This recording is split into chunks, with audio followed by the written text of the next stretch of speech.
Assalamualaikum warahmatullahi wabarakatuh.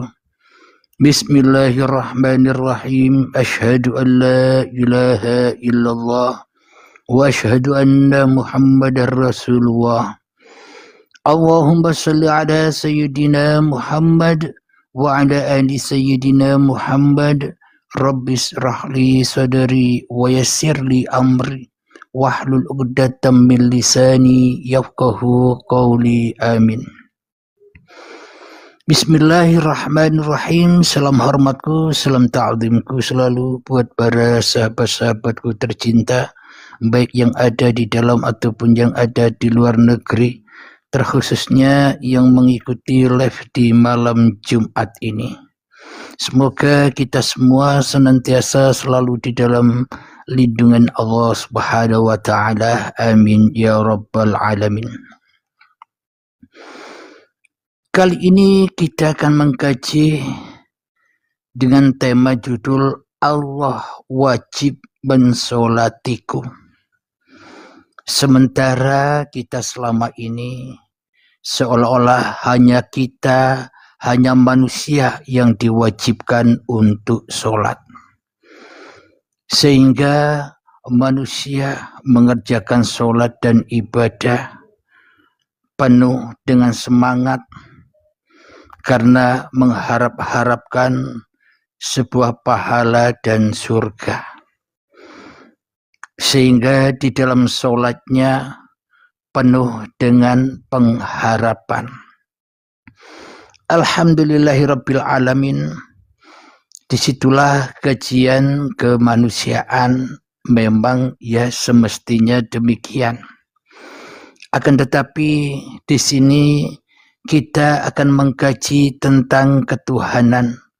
Bagaimana sih sholat, seperti apa yang dimaksud oleh Tuhan itu. Alhamdulillahirabbil alamin. Ketika saat kita sholat,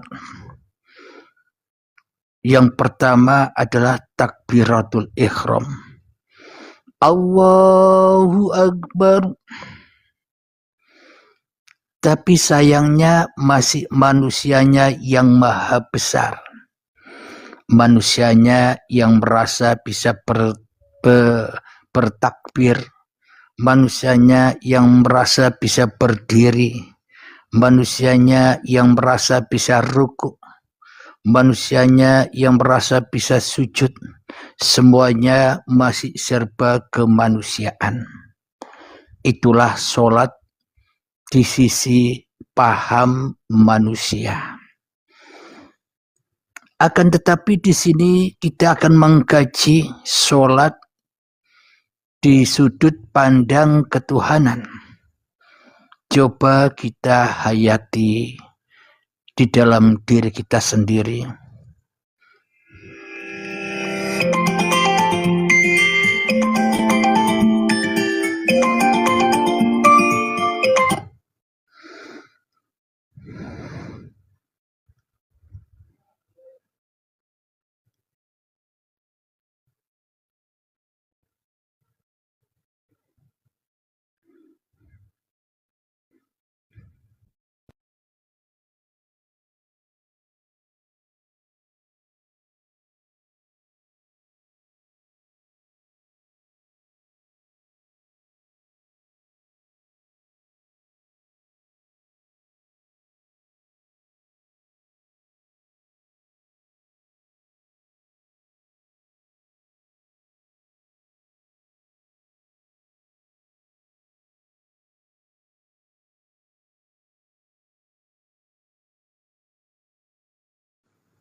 Tes suara dicoba, mohon maaf barusan ada gangguan telepon masuk.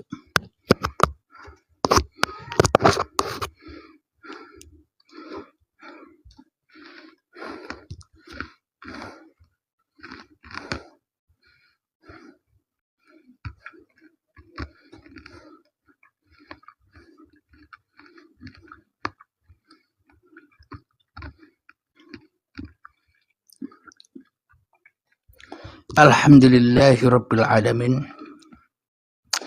Marilah kita kaji dan memahami di dalam diri kita sendiri. Ketika kita sholat,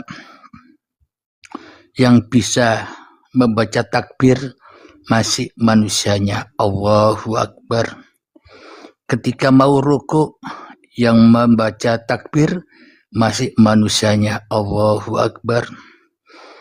Ketika akan iktidal, yang membaca Sami Allahu liman hamidah masih manusianya. Ketika mau sujud, membaca Allahu Akbar masih manusianya. Pada intinya semuanya yang dilakukan, semuanya hanyalah bacaan-bacaan manusianya. Maknanya manusianya belum sholat. Alhamdulillahirabbil alamin. Jadi sesungguhnya sholat itu ketika manusianya sudah tidak bisa sholat lagi. Itulah yang dimaksud sholat. Allah wajib mensolati aku.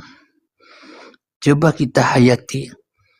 Ketika takbiratul ihram, Allahu Akbar, itulah bukti Allah menyatakan dirinya, akulah yang maha besar. Ketika setelah takbir, manusia disuruh sendekap. Maknanya disuruh sendekap itu disuruh mati, disuruh diam, disuruh tidak sholat, menengok wae. Itulah yang dimaksud Allahu Akbar. Ketika baca doa iftitah, ketika baca Fatihah pun juga menengok wae. Makna meneng di sini, makna diam di sini, karena yang bisa membaca dan karena yang bisa berkalam-kalam ya Allahu Akbar itu sendiri. Ketika akan sujud, kembali menegaskan Allahu Akbar. Allah lah yang maha besar, Allah lah yang menguasai manusia untuk ruku, untuk iktidal, untuk sujud. Maka dari itu di dalam sholat itu penuh dengan takbir-takbir. Allahu Akbar, Allahu Akbar. Gunanya apa? Disitulah makna sholat yang sebenar-benarnya. Jadi Allah lah yang mensolati manusia. Coba kita lihat mayat. Seperti itulah kiranya kita saat sholat. Maknanya mayat menang wae. Sholat tidak bisa. Mayat harus disolati. Siapa yang mensolati? Yang mensolati adalah yang tidak mati. Yang tidak mati mensolati yang mati. Berarti Allah wajib mensolatiku. Kenapa Allah kok wajib mensolati aku? Karena aku tidak bisa sholat. Karena sesungguhnya manusia itu mati, manusia itu tiada, manusia itu gaib. Maka dari itu, kenyataan manusia itu adalah kenyataan Tuhan itu sendiri. Maka dari itu penegasan Allahu Akbar di dalam sholat itu menegaskan ini loh aku, ini loh Allah.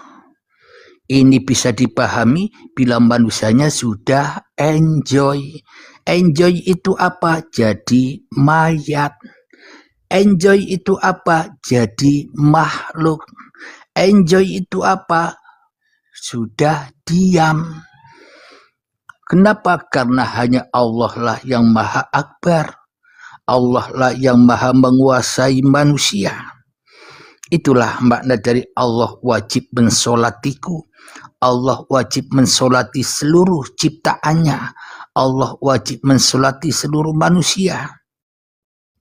Jadi bila kita pandang dari sudut pandang ketuhanan, tak satu pun manusia ini yang tidak sholat. Semuanya manusia disolati oleh Tuhan. Kenapa? Karena sesungguhnya seluruh manusia adalah peran-peran Tuhan itu sendiri. Memang kalau dikaji menurut paham kemanusiaan, manusia hanya memandang raga-raga casing-casingnya saja, cover-covernya saja. Manusia lupa, manusia tidak ingat bahwa di balik cover atau di balik raga atau di balik manusia itu ada Allahu Akbar. Maka dari itu sholat itu dikatakan amal yang tertinggi. Kalau sholatnya sah, maka sahlah semuanya. Maka diterima semua amal ibadahnya. Namun bila sholatnya buruk, maka buruk semua amal ibadahnya. Nah, di sini kita akan mengkaji sholat yang buruk itu bagaimana. Sholat yang buruk bagi manusia adalah bila manusianya yang masih merasa melakukan sholat. Bila hati manusianya masih merasa dirinya yang bisa sholat. Itulah keburukan. Kenapa? Karena hakikatnya ya manusia inilah yang buruk. Sehingga sholatnya pun juga buruk. Fawailul lil musallin alladzina hum an sholatihim sahun. Celakalah bagi orang yang sholat, yang mana di dalam sholatnya ia lalai. Lalai bahwa yang mensolati dirinya adalah Tuhan. Lalai bahwa yang memberdirikan adalah Tuhan. Lalai bahwa yang bisa komat kamit membaca doa-doa itu Tuhan. Lalai bahwa yang membaca Allahu Akbar itu pun juga Tuhan. Itulah sholat yang lalai karena manusia merasa bisa sholat. Maka dari itu semakin banyak sholat manusia semakin jauh dari Tuhan. Ketika manusianya sudah tidak sholat lagi, maka ia dekat dengan Tuhan. Jadi maknanya jangan dimaknai secara syariat. Secara syariatnya tetap sholat, tapi hatinya yang dirubah. Keadaan hatinya yang dirubah. Meskipun kita kelihatan sholat, tapi kita tak mampu untuk sholat. Itulah yang dimaksud untuk meninggalkan sholat. Jadi Allahu Akbar di dalam sholat itu penegasan oleh Allah sendiri. Ini loh aku yang bisa takbir, ini loh aku Allahu Akbar. Bukan manusianya yang akbar, tapi Allahnya yang akbar. Manusianya disuruh enjoy saja, nonton Allah sambil makan popcorn. Nikmati saja apapun yang diperankan. Itulah yang dimaksud sholat. Jadi sholat di sini adalah gerakan-gerakan Tuhan, syariat-syariat Tuhan. Contoh, kalau di agama lain, sahabat kita yang pergi ke gereja, kita bila menyaksikan kemanusiaannya, pasti kita akan membencinya. Kita akan menyesatkannya, kita akan mengkafirkannya bila kita melihat hanya dalam sudut pandang kemanusiaan. Namun bila kita pandang dalam sudut pandang ketuhanan yang menjadikan saudara kita beragama Kristen siapa? Yang menjadikan saudara kita berjalan menuju ke gereja untuk ibadah siapa? Beda sudut pandang. Jadi hijrahlah dari sudut pandang kemanusiaan kepada sudut pandang ketuhanan, agar hati kita tidak kacau lagi, agar hati kita tidak bingung lagi di dalam menapaki kehidupan ini. Jadi itulah yang dimaknai Allah wajib mensolatiku. Kenapa? Karena tanpa Allah aku tidak pernah ada. Tanpa Allah aku tidak pernah wujud. Tanpa Allah aku tidak pernah bisa bergerak walaupun sebiji darah. Itulah solatnya Allah kepada manusia. Maka dari itu, asyhadu an la ilaha illallah wa asyhadu anna Muhammadar Rasulullah, itulah kenyataannya. Itulah syahadat itu. Itulah solat itu.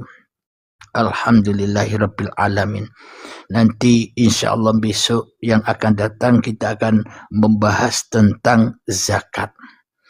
Kemarin kita membahas syahadat, sekarang kita bahas solat, besok kita bahas syahadat sampai ke haji.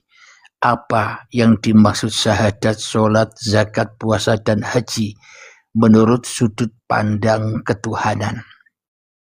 Karena kita selama ini hanya mengikuti jari-jari menungso, mengikuti hukum-hukum kemanusiaan, mengikuti paham-paham kemanusiaan, mengikuti manusia-manusia zaman dahulu.